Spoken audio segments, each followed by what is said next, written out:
Hello बच्चों, आपके 3 chapters function, relation और आपका इनवर्स ट्रिग्नोमेट्रिक फंक्शन आपका खत्म हो चुका है। अब हम पढ़ने वाले हैं आज का जो चैप्टर आपका मैट्रिक्स का है। तो उन 3 चैप्टर्स को आपने कर लिया होगा उम्मीद है, और आज के चैप्टर को हम शुरुआत करते हैं। तो मैट्रिक्स के बारे में जानते हैं। मैट्रिक्स होती क्या है? मैट्रिक्स एक तरीके से फंक्शंस का या फिर एलिमेंट्स का अरेंजमेंट है। जैसा आप यहाँ अरेंजमेंट इसको देख पा रहे होंगे, A B C D E F G H I लिखा हुआ है, ये एक अरेंजमेंट है। तो हम लार्ज डाटा को अरेंज करने के लिए मैट्रिक्स का यूज करते हैं। इसकी डेफिनेशन की बात करें तो डेफिनेशन लिखी हुई है, a matrix is an ordered rectangular array. देखिए रेक्टेंगुलर अरे है ये, of number of functions, the number of functions और functions are called the element. ये सारे के सारे जो आप यहाँ A B C D E F G H I, ये सारे के सारे एलिमेंट बोले जाएंगे। ठीक है, इन्हें हम बोलते हैं एलिमेंट्स ऑफ मैट्रिक्स।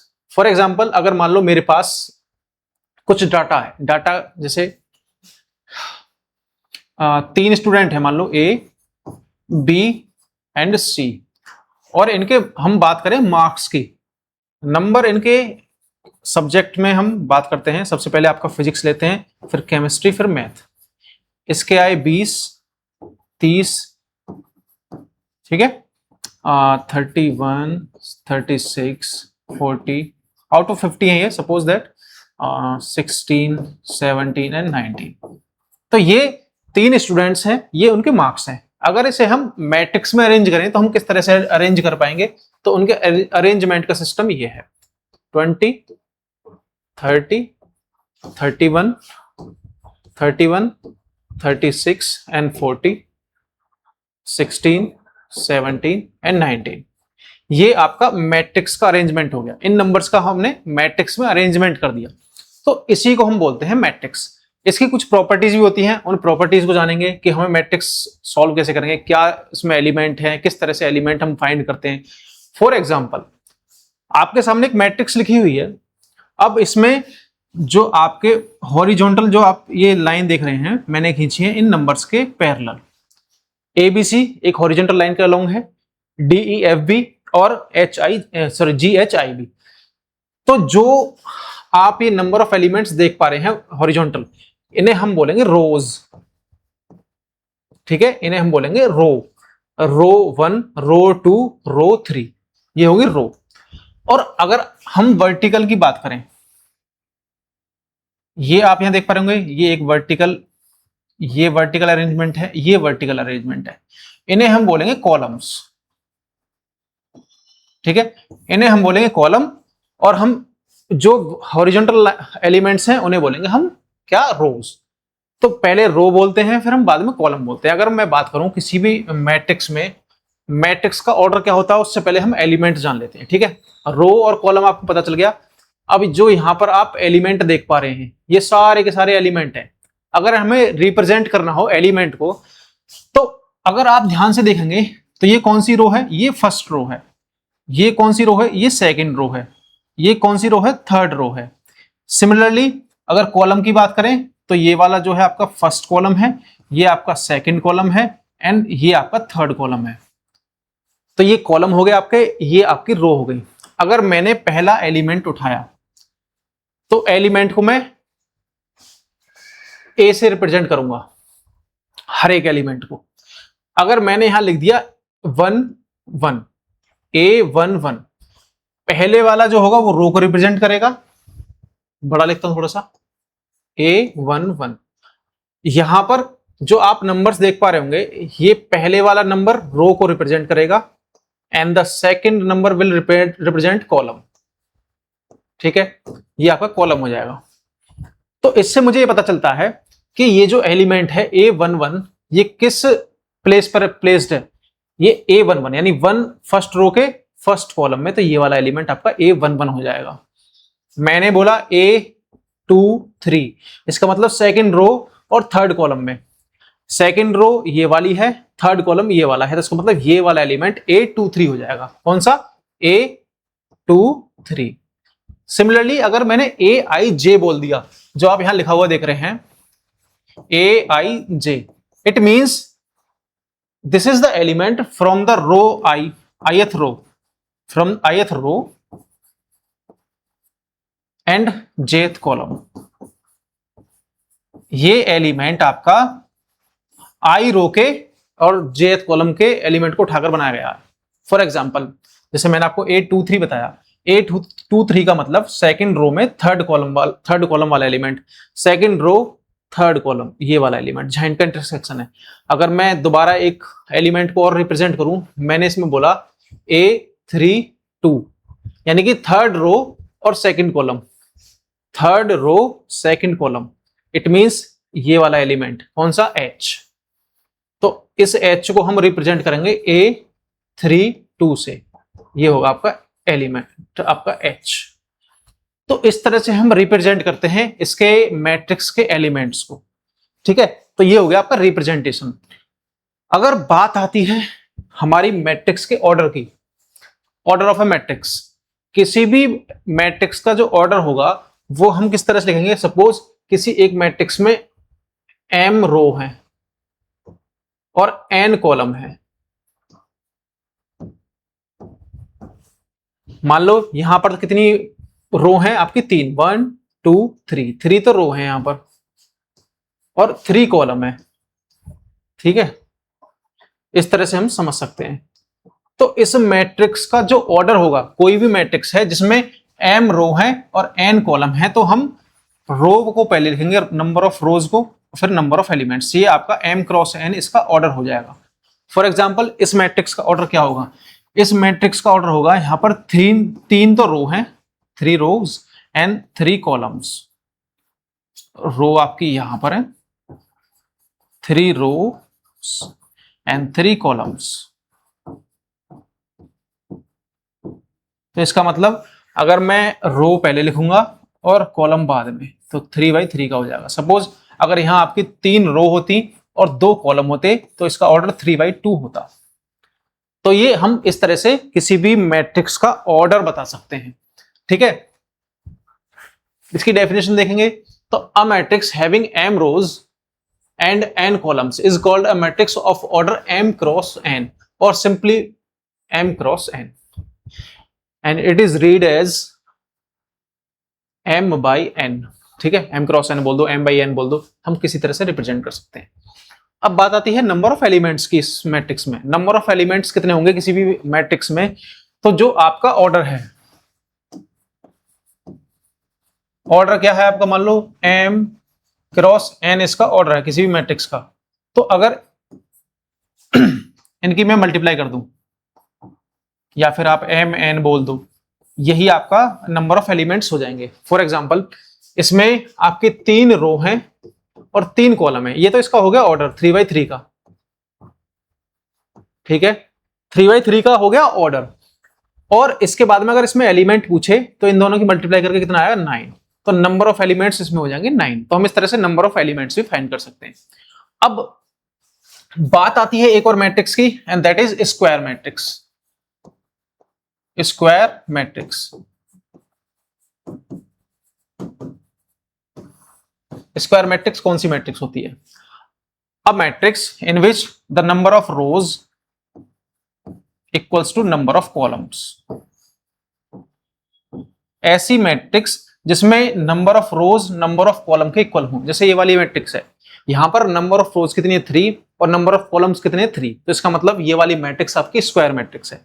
अगर मैं एक मैट्रिक्स यहां पर लिख दूं 2 1 3 4 5 6, अगर मैं इसमें देखूं तो नंबर ऑफ रोज कितनी है 1 and 2 और नंबर ऑफ कॉलम कितने 1 2 3, तो इसका मतलब ये आपकी मैट्रिक्स स्क्वायर मैट्रिक्स नहीं होगी। क्यों नहीं होगी, क्योंकि यहां पर number of rows number of column के इक्वल नहीं है, तो इसका मतलब ये स्क्वायर मैट्रिक्स नहीं होगी।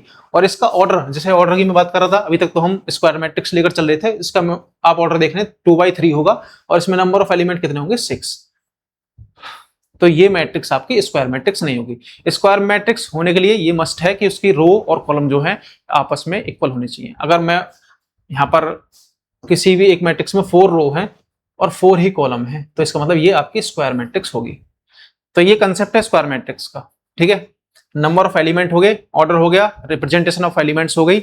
इसके बाद में अगर हम एक क्वेश्चन की बात करें, if a equals to aij, ये हमारा मैट्रिक्स रिप्रेजेंट करने का तरीका है। aij, आई रो जेथ कॉलम, ये हम a से रिप्रेजेंट करेंगे से एलिमेंट हर एक, ये उसका मान लो इसकी जगह मैं 1 2 रख दूं तो ये पहली रो का सेकंड कॉलम का एलिमेंट हो जाएगा। And this is given by A, ये आपकी मैट्रिक्स है। Write the order of A. Order क्या होगा? अगर ऑर्डर की मैं बात करूं तो ऑर्डर आपका number of rose 1 2 3 and number of column 1 2 3, तो आपका 3 by 3 तो इसका हो जाएगा order. Find the elements A23, A21 and A33। A23 का मतलब क्या है? A23 एक ऐसा एलिमेंट जो सेकंड रो में हो और थर्ड कॉलम में हो।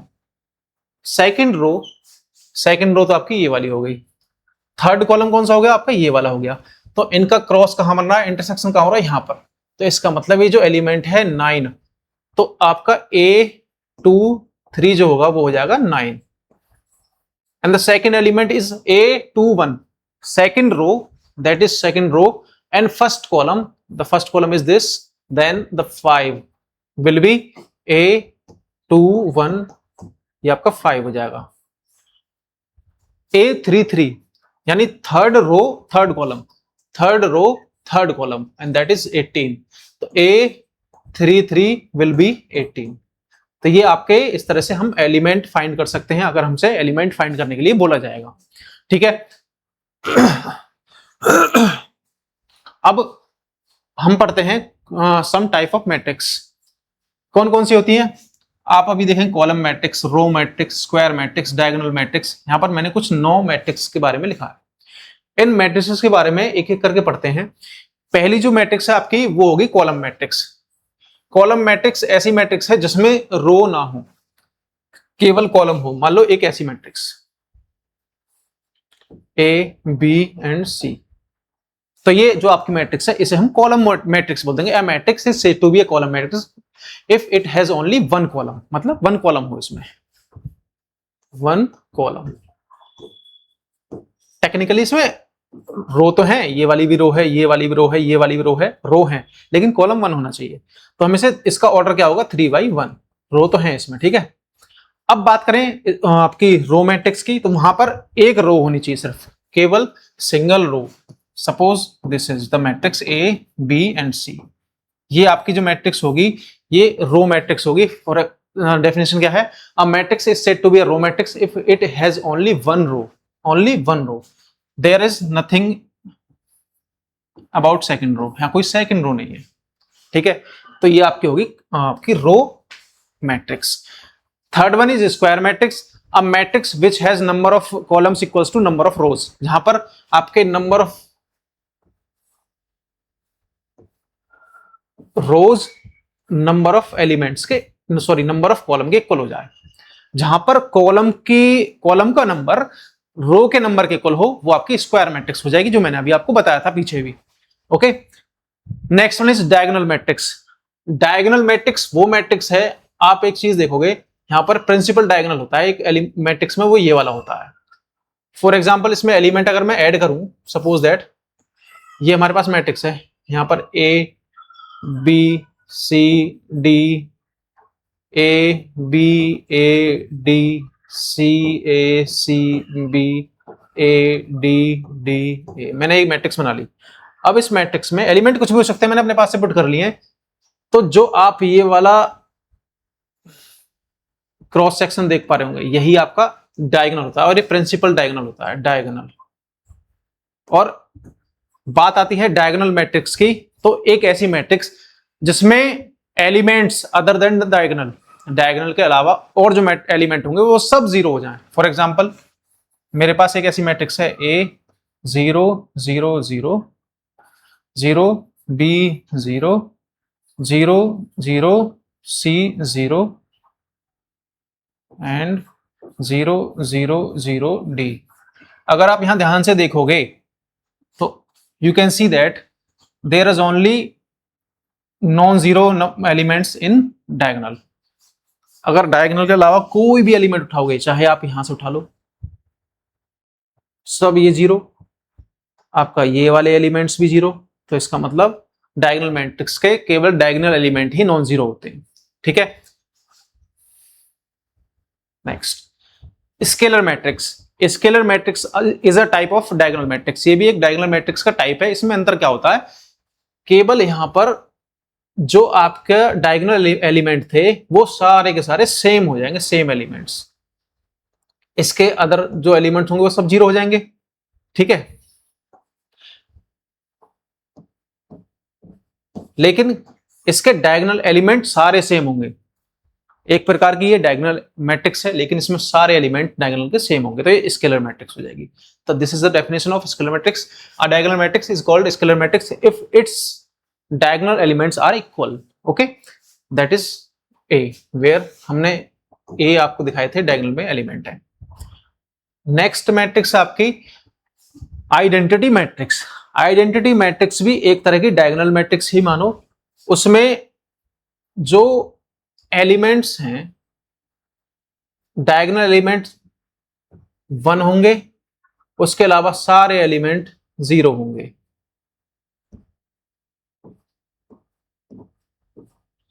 तो ये जो आप मैट्रिक्स देख पा रहे हैं ना, जो मैंने आपकी स्क्रीन पर लिखी है, ये मैट्रिक्स आइडेंटिटी मैट्रिक्स है।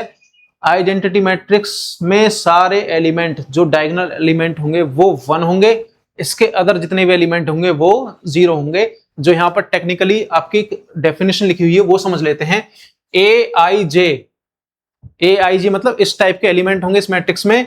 1 होगा एलिमेंट अगर आई इक्वल्स टू जे है, अगर आई की वैल्यू जे के इक्वल है। फॉर एग्जाम्पल A11, A22 ये एलिमेंट, A33, ये सब एलिमेंट आपके 1 होंगे। ये भी 1 होगा, ये भी 1 होगा, जहां पर ये दोनों आपस में इक्वल होंगे, 1 1 2 2 3 3। अगर इसके अलावा कोई भी एलिमेंट है आई जे के इक्वल नहीं है, सपोज 1 2 3, यहां पर ये आई है, ये जे है, 2 और 3 इक्वल नहीं है आपस में, तो इसका मतलब ये वाले एलिमेंट सारे के सारे 0 हो जाएंगे।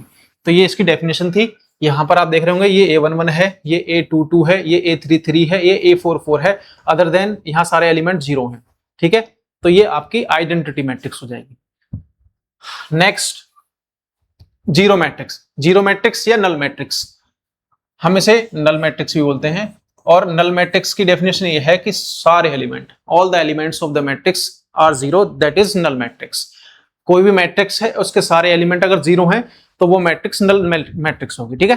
तो हम इसे 0 0 0 0 0 0 0 0 0 कुछ भी यहां पे, ये मैट्रिक्स आपकी नल मैट्रिक्स होगी या फिर जीरो मैट्रिक्स होगी। Okay, next matrix is upper triangular matrix, ठीक है। अब एक ऐसी मैट्रिक्स जिस मैट्रिक्स में डायगोनल के नीचे वाले एलिमेंट, डायगोनल के प्रिंसिपल डायगोनल जो आप यहां देख पा रहे हैं, इस डायगोनल के सारे नीचे वाले एलिमेंट 0 हो जाएं।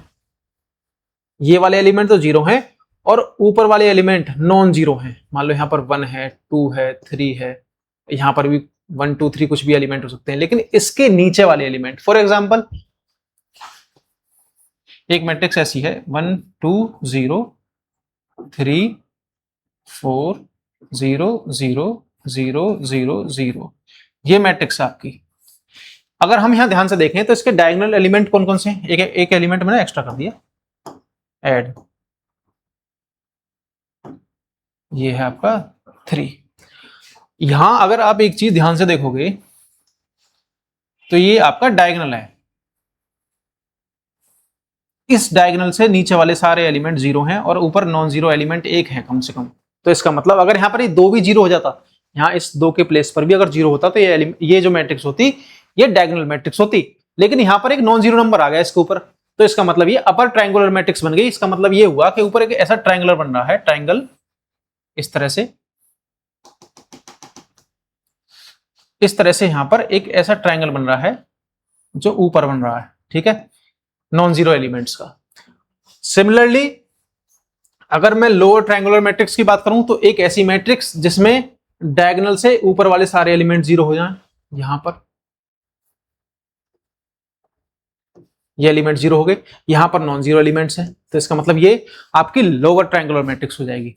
तो these are the types of matrices, ठीक है। मैट्रिक्स के हमने टाइप के बारे में पढ़ लिया, किस टाइप की मैट्रिक्स होती हैं। अब थोड़ा आगे चलते हैं तो बात आती है इक्वलिटी ऑफ टू मैट्रिसेस। दो मैट्रिक्स है हमारे पास, ये अब इन दो मैट्रिक्स की इक्वलिटी हम कब फाइंड कर सकते हैं? सबसे पहली कंडीशन तो ये है कि ये दोनों मैट्रिक्स सेम ऑर्डर की होनी चाहिए। किसकी? सेम ऑर्डर की। सेम ऑर्डर का मतलब अगर ये वाली मैट्रिक्स 3/2 की है तो ये मैट्रिक्स भी 3/2 की होनी चाहिए। समझ में आया?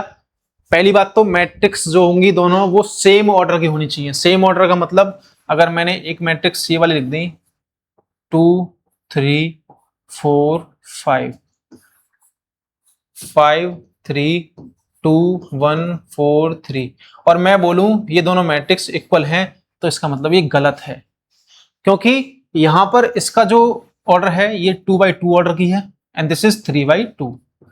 तो यहां पर पहली बात तो इनका ऑर्डर ही सेम नहीं है। ऑर्डर सेम नहीं होगा तो हम इनकी इक्वलिटी नहीं बता सकते, इक्वल नहीं कर सकते, हम इक्वलिटी चेक नहीं कर सकते। फॉर एग्जाम्पल, एक मिनट भाई। और सेकंड कंडीशन ये है, अगर दो मैट्रिक्स इक्वल हैं और सेम ऑर्डर की, पहले तो वो सेम ऑर्डर की होंगी, और दूसरी कंडीशन ये है उनके करस्पॉन्डिंग एलिमेंट्स जो होंगे, करस्पॉन्डिंग एलिमेंट मतलब यहां अगर A11 है तो इसका A11, ये दोनों एलिमेंट सेम होने चाहिए। ठीक है? अगर यहां पर मैंने दूसरा एलिमेंट लिया A22, इसका भी A22 जो एलिमेंट है वो इस A22 के सेम होना चाहिए, अदर एलिमेंट से कोई मतलब नहीं है। करस्पॉन्डिंग एलिमेंट इक्वल होना चाहिए। मान लो यहां पर A21 है तो इसका एलिमेंट भी ये दूसरा इसका A21 होना चाहिए, ये इसके इक्वल होना चाहिए। यहां पर A12 है ये, A22 तो A22 ये इसके इक्वल होना चाहिए। करस्पॉन्डिंग एलिमेंट अगर इक्वल हैं तो इसका मतलब वो मैट्रिसेस इक्वल हैं और उनके अगर ऑर्डर सेम हैं तभी। पहली बात, ऑर्डर सेम होना चाहिए, ऑर्डर सेम होने के साथ साथ करस्पॉन्डिंग एलिमेंट भी सेम होना चाहिए, तो ये इक्वलिटी ऑफ मैट्रिक्स हो गई। अगर मैं बात करूं इस मैट्रिक्स की, सामने आपके एक मैट्रिक्स है, इसमें हमसे पूछा गया है दो मैट्रिक्स इक्वल दे रखी हैं, पहले तो हम इसका ऑर्डर चेक करेंगे, वो हम अभी चेक करते हैं। Find the values of A B C X and Y and Z. यहां पर A B C X Y and Z 6 variable हैं, इनकी वैल्यू हमें फाइंड करनी है। पहले हम चेक करते हैं इसका ऑर्डर। यहां पर 1 2 3 रोज इंटू 1 2 3 कॉलम, तो इसका मतलब 3/3 ऑर्डर तो इसका हो गया। 1 2 3 आपकी रोज हो गई, 1 2 3 कॉलम हो गए। इसका मतलब दोनों मैट्रिसेस का ऑर्डर जो है वो सेम है। ऑर्डर सेम हो गया तो अब करस्पॉन्डिंग एलिमेंट्स सेम होने चाहिए। अगर इक्वल मैट्रिक्स है तो करस्पॉन्डिंग एलिमेंट का मतलब x+3 इक्वल होने चाहिए 0 के, ठीक है। b-3 इक्वल होना चाहिए 2b+4 के। ये वाला एलिमेंट आपका यहां इसके इक्वल होना चाहिए, जहां पर जो एलिमेंट प्लेस है उसी के इक्वल पुट कर दो, इसे ये वाला इसके इक्वल होना चाहिए, ठीक है। ये 0 एलिमेंट आपका यहां इसके इक्वल होना चाहिए। करस्पॉन्डिंग एलिमेंट्स इक्वल होंगे। करस्पॉन्डिंग एलिमेंट इक्वल होने का मतलब यह है कि x+3 अगर 0 है, लेट ये आपका x+3 इक्वल्स टू 0, तो x क्या होगा आपका -3, तो x की वैल्यू तो हमें ये मिल गई। b-3 equals to 2b+4, b-3 equals to 2b+4। देखो b एलिमेंट को इधर लेके जाएंगे, इस वाले एलिमेंट को इधर लेकर जाएंगे, तो इसका मतलब -7 इक्वल्स टू b, तो b की वैल्यू -7 आ गई। हमारे पास दो एलिमेंट सेम हो, अब दो एलिमेंट की वैल्यू हमें मिल गई, दो वेरिएबल्स की, अननोन्स की। थर्ड वन, अगर मैं z+4 यहां देखूं तो ये वाला एलिमेंट किसके इक्वल होगा? ये वाला एलिमेंट इसके इक्वल होगा, तो इसका मतलब z+4 equals to +6 and z equals to 4 को इधर लेकर जाओगे तो इसका मतलब 2 आ जाएगा, तो z की वैल्यू हमें मिली 2। नेक्स्ट अगर बात करूं मैं, a-1 किसके इक्वल होगा? -3 के। करस्पॉन्डिंग एलिमेंट्स देख रहे हैं हम, करस्पॉन्डिंग एलिमेंट्स का मतलब आपका ये -2 आ जाएगा, a की वैल्यू -2 आई। x आ गया, b आ गया, a आ गया, z आ गया, y और c रह गए, तो y वाला एलिमेंट ये है, ये वाला एलिमेंट इस एलिमेंट के इक्वल, इसका मतलब 2y-7 इक्वल्स टू 3y-2। इसे इधर लेकर आओगे तो y बचेगा, इसे इधर लेकर जाओगे तो -5 बचेगा, तो y की वैल्यू हमें मिल जाएगी -5/3। तो ये होगी आपकी y की वैल्यू। x आ गया, y आ गया, z आ गया, x y z हो गए, a b आ गया, अब रह गया c। c वाला आपका एलिमेंट ये यहां पर, ये इक्वल है 0 के, यानी कि करस्पॉन्डिंग एलिमेंट आपका 2c + 2 = 0 और 2c = -2 एंड c = -1। तो ये c की वैल्यू आ गई -1। तो इस तरह से हम सारे अननोन की वैल्यू हम जान चुके हैं। सबसे पहले हम क्या करेंगे, मैट्रिक्स चेक करेंगे कि ये आपकी सेम ऑर्डर की है या नहीं है। सेम ऑर्डर की अगर है तो उसके बाद में आप करस्पॉन्डिंग एलिमेंट्स को इक्वल पुट करोगे, वहां से अननोन की वैल्यू फाइंड कर लोगे, या फिर इक्वेशन बनेंगे तो इक्वेशन सॉल्व कर लेंगे हम। ठीक है, आगे चलें। Construct a 3x2 matrix whose elements are given by this. अब इसने ये बोला है कि हमें एक ऐसी मैट्रिक्स फाइंड करनी है 3x2 की। 3x2 मतलब जिसमें 3 तो रो होंगी और 2 कॉलम होंगे। इसका मतलब कुछ इस तरह से मैट्रिक्स होगी। वो 2 कॉलम है तो 1 कॉलम 2 कॉलम,